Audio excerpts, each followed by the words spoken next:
In this video, I'm going to talk about how to manage your time in regards to preparing for the HSC.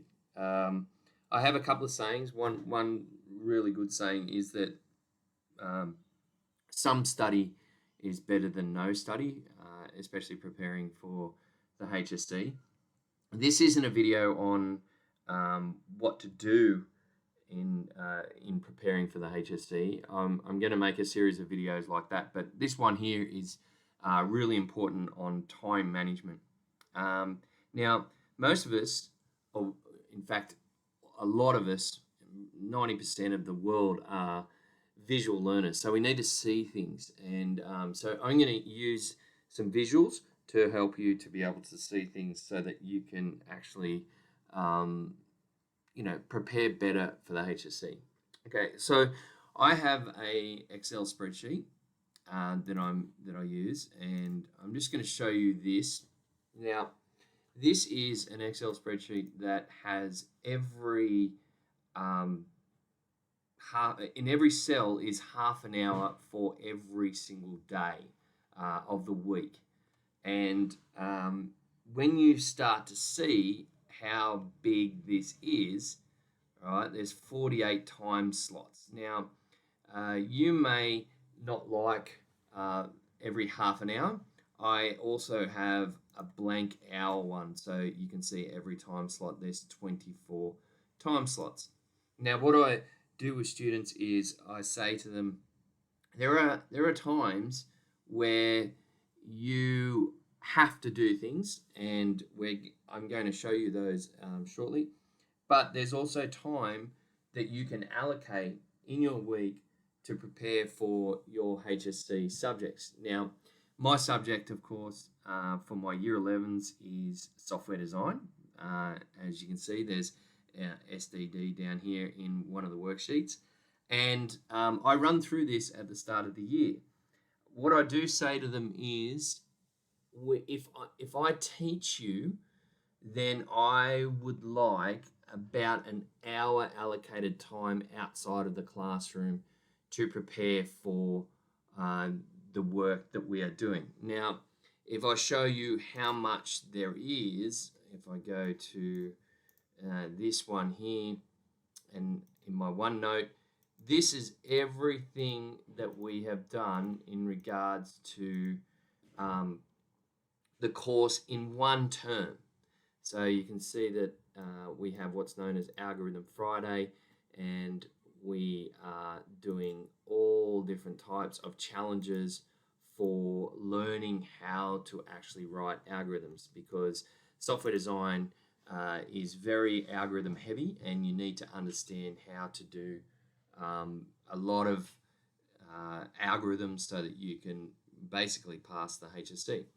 Each time we have a lesson, I run through the course and show them some visual, videos and things like that, and then they're given some homework on each of those. So the students, and then obviously it's sent out to the students so that they can do them, and I can then watch them do their homework, and that's why I'm allocating so much time. But anyway, back to our time management.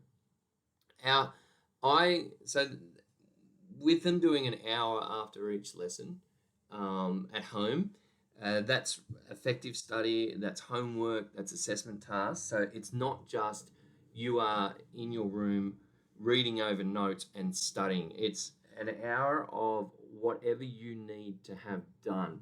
And I believe that hour is maximized because of the tasks that I set, so that they can do, reiterate what they've learned type attitude. So it sort of equates to about 4 to 5 hours a week of effective work for my subject. Now, what does that look like? Well, I've broken that up into half-hour slots, and you can see that obviously this is midnight till 12:30 a.m. And obviously, as a student, we would always be asleep at that time, or I'm hoping you are asleep. and you probably would wake around this time in the morning. But then you would go to school and then you would come home. So you can see that this is 3:30 in the afternoon, and let's say it doesn't take you that long to get home. Then here are some slots. I added an extra one just to sort of explain this. So um, here's Monday. We start, doing some work on at 4:30 up until 5:30, and then we maybe have a bit of a break, and then I'm going to show you the sleep eat routine and also the school routine. Tuesday, it's here, and you can see that these are two slots because they're two half-hour slots, and I think you get the idea that it's broken up into different times, and over a period of time, if you see how much is done, then this is only for software design. Now, there's one on Sunday, but maybe Sunday doesn't work, or maybe you want to put it on Saturday. And I always believe, and this is just my thoughts and my opinions, that you get a night off. So Friday is certainly a night off of study because you need to have a bit of a break. You'll see that there's a lot of gaps here. So even if we said, righto, I go to bed at 10 o'clock, you can see how many slots there are for different things. And you'll probably say to me, yes, but I need to be able to eat and I need to be able to sleep. Well, what does that look like? Well, here is sleep, and I put in sleep, and then you wake up in the morning and you eat. So I gave you time to eat, which is an hour, and obviously in that would be getting ready. On Saturday morning, you might sleep in and maybe do a little bit of software design in the morning, only an hour or so.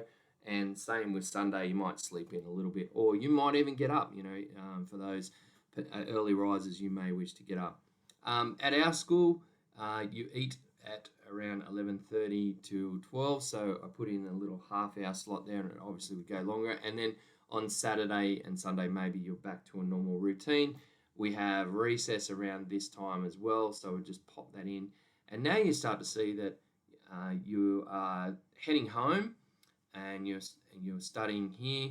And then, of course, here is when you have an allocated hour of eating and with your family, or, you're preparing meals and things like that. Now, these can change, of course. And when we look at, for example, school, and we put home and school in here, you can see that eat and then placing travel in there. And then from home to school, we're arriving at school. And I put school in black at the moment because we're all not at school, but you may be doing online learning at home, and maybe this is your school work, and therefore there would be slots in here that would be software design. So we have 50-minute lessons, so maybe maybe there'd be one, say, here, and maybe one over here, say, and maybe one here as well. So you can see that software design would be doing that. And obviously all these slots would be based on subjects. And if you're online learning, you could actually follow those. But we're not talking about that at the moment. What we're talking about is when we are back at school and what it looks like to do effective work from home. Now, obviously in the afternoon, school finishes and you're traveling home, and you can start to see if you're going to bed at, say, 10:30, look at all this time allocated, these blank slots that could have other areas of effective study for other subjects. And if you're doing, say, 6 subjects, you don't have to do all 6 in one night, but you could space them out. Maybe software design, maybe this one goes, and you don't, you only have, say, 4 hours of work for software design, which I think would be a perfect amount of time for that subject. And then you could fit in your English, maths and science, and maybe your other courses, maybe histories, or maybe some construction work, or a major project that you might be working on. And also, this changes week by week, so you don't have to have it perfectly. This is when you're going to do software design. You may have to ramp up different times with, and that's good time management, is saying, okay, I've got an assessment task coming up for maths. I need to work more on that, and at the moment I can relax on my other subjects. So you would then fill this out, and you would have it visually. You would be visually able to see what is going to happen. The other thing I need to mention is a lot of you will have part-time jobs, and allocated blocks. You might work, say, from 5 till 8 every night, not every night, but a couple of times a week. Well, if that's the case, then that fills up that time. But then maybe over here on a Saturday or a Sunday, you might fill that in. I know if you are heavily involved in sport, and a lot of you are, then maybe you need to train. So you might have training from, say, 4 till 6 or something like that on 2 nights a week, and then you might play sport at, say, this allocated time. Then you might be able to do a little bit in the morning, or maybe not. It's entirely up to you, as long as you can say, I'm actually doing some work. Now, if you want this spreadsheet, you can certainly message me or email me, but you can simply make one up yourself. And one of the beautiful things about this is, when I give this to students, I say to them, I recommend printing this off every Sunday night and saying, this is my plan, or sitting down, allocating a time. Let's say right here, this is my time where I'm going to organise my time management for the week.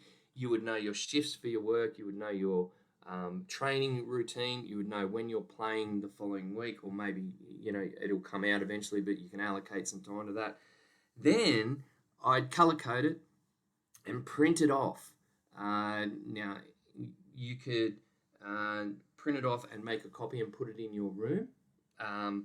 I suggest that it's placed on the fridge.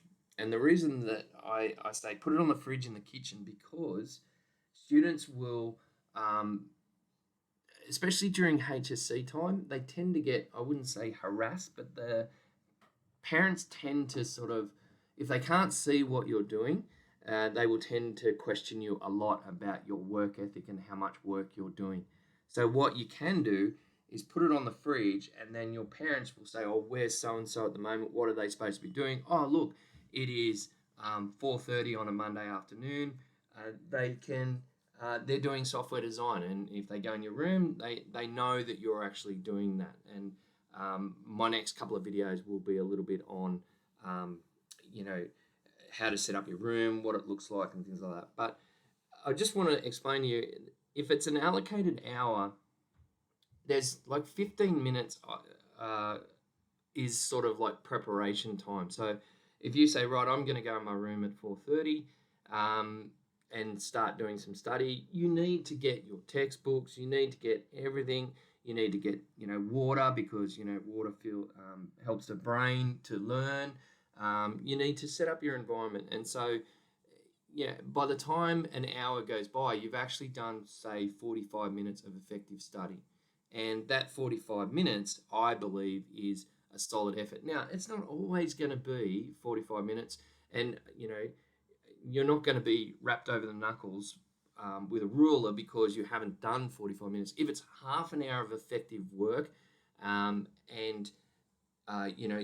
you really have done all you can do in that half an hour, then that's half an hour. And then in that hour's break, if you in that hour, if you come out of there earlier, then you're the one who knows whether or not you've done enough work, and no one else will. So, and sometimes you will reward yourself with finishing early, or sometimes you may need to go longer. Now, as you get into this routine, you'll find that an hour won't be long enough, and sometimes you'll go overtime, sometimes you'll go shorter. It's just entirely up to you. But if you use this technique for the duration of your preparation for the HSC, and even when you are on holidays and you are looking for things to do, instead of this being school time, this could actually be your preparation time for your exams, and then this is your time. You can do that. Now, obviously, if you are doing this effectively, you need to reward yourself with time. So maybe this section here is your favorite TV show. Well, allocate some time to that, because then you can time manage what you're doing as well. There is no time to do nothing. And we as humans, we don't, when we have time allocated to ourselves, we don't do nothing. We will always be doing something. So I hope that helps.